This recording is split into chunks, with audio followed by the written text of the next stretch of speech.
نحمده ونصلي على رسوله الكريم اما بعد فاعوذ بالله من الشيطان الرجيم بسم الله الرحمن الرحيم رب اشرح لي صدري ويسر لي امري واحلل عقدة من لساني يفقهوا قولي۔ آپ سب کو خوش آمدید کہتی ہوں۔ اللہ کرے کہ ہماری یہ مجلس ہم سب کے فائدے کی ہو اور ہم واقعی یہاں سے کچھ سیکھ کر اٹھیں۔ ایک حدیث میں آتا ہے کہ کلکم راعٍ وکلکم مسئول عن رعیتہ، کہ ہر شخص نگران ہے اور ہر شخص سے اس کی رعایا کے بارے میں پوچھا جائے گا۔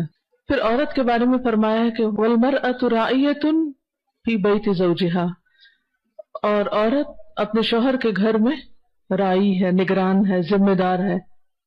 ومسئولۃ عنہا، اور اس سے اس کے بارے میں پوچھا جائے گا۔ تو ہم سب سے یعنی خواتین سے کس کے بارے میں پوچھا جائے گا؟ کس چیز کا سوال کیا جائے گا؟ گھر کے بارے میں، کہ گھر کا کیا حال تھا، اولاد کی کیسے تربیت کی، ان کے حقوق کتنے ادا کیے، گھر میں کیسا ماحول بنایا۔ ہم سب اپنے گھروں کے اندر کے ماحول کے ذمہ دار ہیں۔ شوہر بھی ہیں، مرد بھی ہیں، لیکن ان کی بنیادی ذمہ داری، پرائمری ڈیوٹی گھر سے باہر کی ہے، کما کر لانے کی ہے، گھر والوں کو رزق حلال فراہم کرنے کی ہے۔ جبکہ عورت کی بنیادی ذمہ داری، اصل ذمہ داری جس کے بارے میں اس سے سوال کیا جائے گا، وہ گھر کی ذمہ داری ہے، کہ اس نے گھر کے اندر اپنی ذمہ داری کس حد تک پوری کی۔ اب سوال یہ پیدا ہوتا ہے کہ ہماری ذمہ داری ہے کیا؟ راعیۃ فی بیت زوجہا، یہاں ماں باپ کے گھر کی بات نہیں ہو رہی، بیت زوجہا شوہر کے گھر کی بات ہو رہی ہے، جس گھر میں وہ بیاہ کر آتی ہے۔ اس گھر میں کون کون ہوتا ہے؟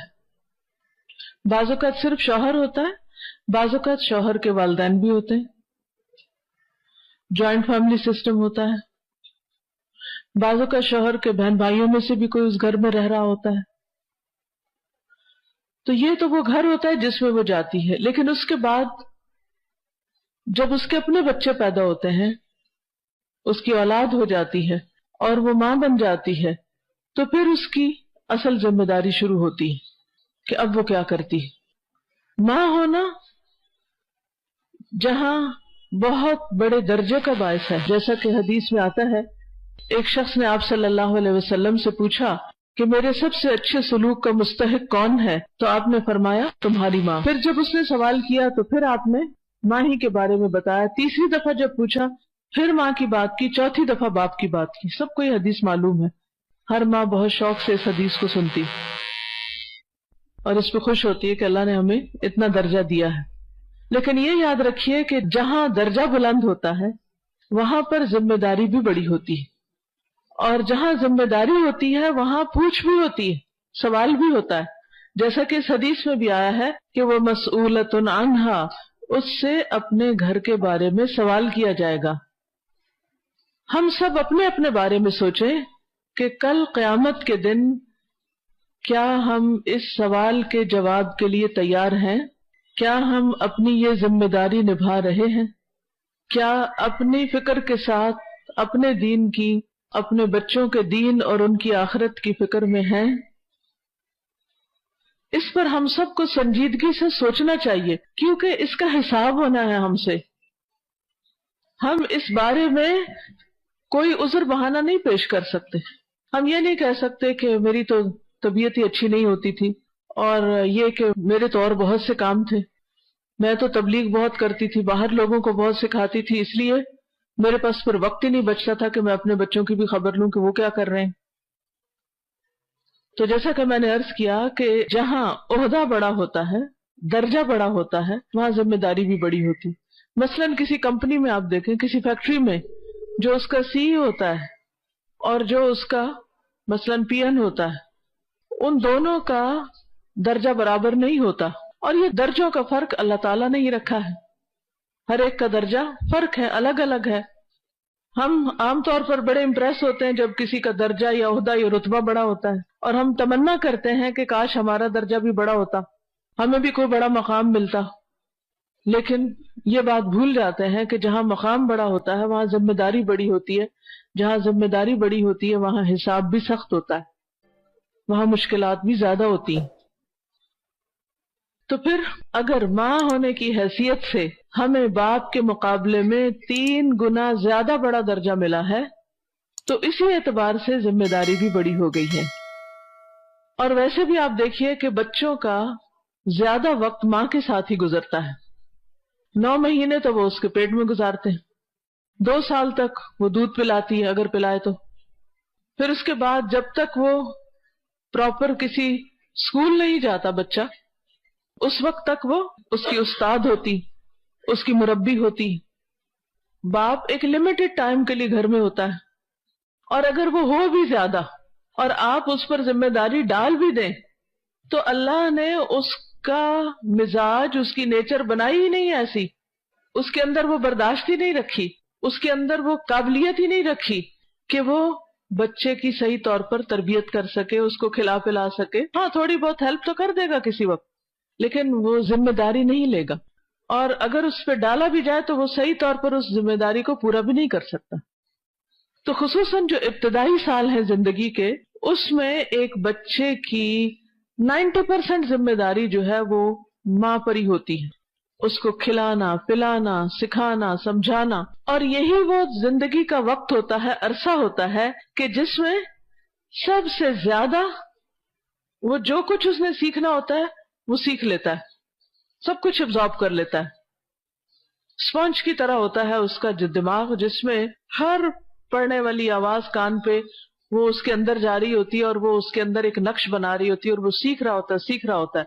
گھر کے اندر بچے کی تربیت کی ذمہ داری ماں پر ہے، اور ماں سے پوچھا جائے گا، اور بچہ ایک بڑا ہونے سے پہلے زندگی کا ایک بڑا حصہ، اور وہ حصہ جس میں سب سے زیادہ لرننگ ہوتی ہے، وہ ماں کے ساتھ گزارتا ہے۔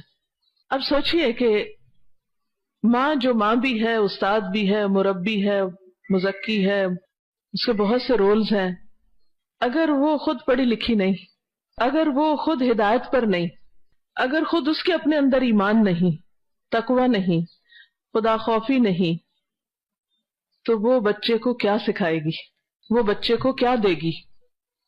تو آپ سوچئے کہ ماں کی جہالت کس طرح بچے پر اثر انداز ہوتی ہے۔ کوئی بھی قوم اس وقت تک ترقی نہیں کر سکتی، نہ دین میں نہ دنیا میں، جب تک عورت اپنا بنیادی رول پلے نہیں کرتی۔ ہم نے انسانوں کی تعلیم کے لیے، تربیت کے لیے یونیورسٹیاں بنائیں، کالجز بنائے، سکولز بنائے، لیکن وہاں تک تو بچہ اس وقت پہنچتا ہے جب وہ ابتدائی تعلیم گھر سے لے چکا ہوتا ہے، یا جس کے پاس بھی آپ بچے کو چھوڑتے ہیں اور جس حال میں بھی چھوڑتے ہیں وہاں سے وہ سب کچھ سیکھ چکا ہوتا ہے۔ اگر آپ خود ہی نہیں دیکھ رہے اور اس کو صرف آیا پہ چھوڑا ہوا ہے یا کسی جاہل ماسی کے پاس چھوڑا ہوا ہے، تو وہ مظلوم بچہ جہالت کے ساتھ پلے گا، برے اخلاق کے ساتھ پلے گا، اس کے اندر علم کا نور کہاں سے آئے گا؟ بچہ جو کچھ بولتا ہے وہ بھی سن کے بولتا ہے، جو کچھ سنتا ہے وہی بولتا ہے، اس لیے جو بھی زبان وہ سنتا ہے اس زبان کو آسانی کے ساتھ ادا کر لیتا ہے۔ اسی طرح جو کچھ دیکھتا ہے وہ دیکھ کے ابزارب کرتا ہے۔ تو سیکھنے کے یہ 2 بڑے ذرائع ہیں، ایک کان اور ایک آنکھ۔ سب سے پہلے وہ ماں کی آوازیں سنتا ہے، پیٹ کے اندر بھی، پھر جب باہر آ جاتا ہے پھر بھی زیادہ وقت چونکہ ماں کے ساتھ ہوتا ہے، لیکن اب بعض اوقات ماں کی جگہ ٹیلی ویژن نے لے لی ہے اور اس طرح کے آلات نے لے لی ہے، تو بچے وہ آوازیں زیادہ سنتے رہتے ہیں اور ان سے زیادہ مانوس ہو جاتے ہیں ماں باپ کی آواز سے بھی۔ جو کچھ بھی آپ بچوں کو سنائیں، خواہ قرات سنوائیں یا کوئی لیکچر سنوائیں یا کچھ بھی، اسی طرح بچہ اپنے سامنے جو بھی دیکھتا ہے، ماں باپ کو، بہن بھائیوں کو، دوسرے انسانوں کو، چلتے پھرتے، یا پھر وہ بلیک باکس کے سامنے یعنی ٹی وی کے سامنے بیٹھ کے جو کچھ دیکھتا ہے، وہ دیکھ کر جو کچھ دیکھ رہا ہے وہ سب اس کے اندر جا رہا ہے اور اس سے وہ سیکھ رہا ہے۔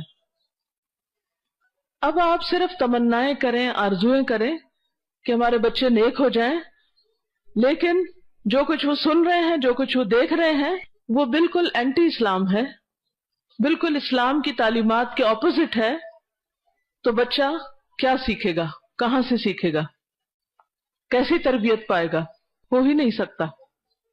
کچھ سائنٹسٹ نے ایک ایکسپیرینس کیا تھا 10 بچوں کو جب وہ پیدا ہوئے تو ان کو وہاں سے وہ آبادی سے دور ایک جگہ لے گئے. وہاں انہوں نے ان کے لیے کھانے پینے، رہائش، ان کی خدمت کے لیے سرونٹس، ہر چیز کا انتظام کیا، اور ان کو سختی کے ساتھ اس بات سے منع کیا کہ وہ ان کے ساتھ سب کچھ کریں گے، یعنی کھلائیں پلائیں گے، ان کو صاف کریں گے، ان کی ہر ضرورت کا خیال رکھیں گے، لیکن ان سے بات کوئی نہیں کریں گے، بولیں گے نہیں، ایک لفظ بھی نہیں بولیں گے. کچھ عرصے کے بعد، یعنی جب بچے بولنے کے قابل ہوتے ہیں، 1-2 سال کے بعد جب ان بچوں کو واپس لایا گیا تو ان میں سے ایک بچہ بھی نہیں بول سکتا تھا، کسی کو بھی نہیں بولنا آتا تھا، کیونکہ انہوں نے کسی کو بولتے سنا ہی نہیں تھا.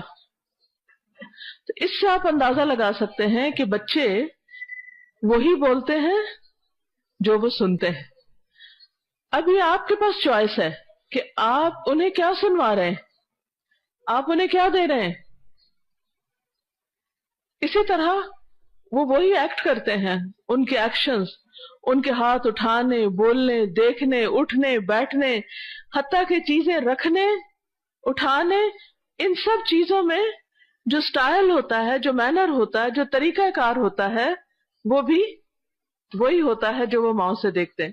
اسی لیے آپ دیکھیں کہ بچے عموماً لہجے میں، سٹائل میں اور بہت سی چیزوں میں انکانشیسلی ماں کو کاپی کر رہے ہوتے ہیں، اور بچپن میں جو کچھ وہ دیکھتے ہیں ماں کو کرتے ہوئے وہ خود وہی چیزیں کرنے لگے. مثلا اگر ماں برقع اوڑھتی ہے تو آپ نے دیکھا کہ چھوٹے چھوٹے بچوں کو سکارف اوڑھنے کا شوق ہوتا ہے. وہ کہاں سے شوق آیا ان میں؟ صرف دیکھ دیکھ کر. وہ ہر کپڑا اٹھائیں گے اور اس کا سکارف بنانے لگ جائیں گے. ماں اگر نماز پڑھتی ہے تو وہ کہیں بھی کھڑے ہو کر کسی طرف بھی قبلہ رخ ہو کر ہاتھ باندھ لیں گے اور نماز پڑھنا شروع کر دیں گے. یہ وہ وقت ہے کہ جب آپ انہیں ابھی زبان سے نہیں کہہ رہے کہ نماز پڑھو، زبان سے نہیں کہہ رہے کہ سکارف اوڑھو. وہ کیوں کر رہے ہیں یہ سارے کام؟ کیونکہ انہوں نے آپ کو دیکھا ہے. حتیٰ کہ بعض اوقات لڑکے جو ہوتے ہیں وہ بھی لینے لگتے ہیں، وہ بھی یہ سب کرنے لگتے ہیں ماں کو دیکھا دیکھی.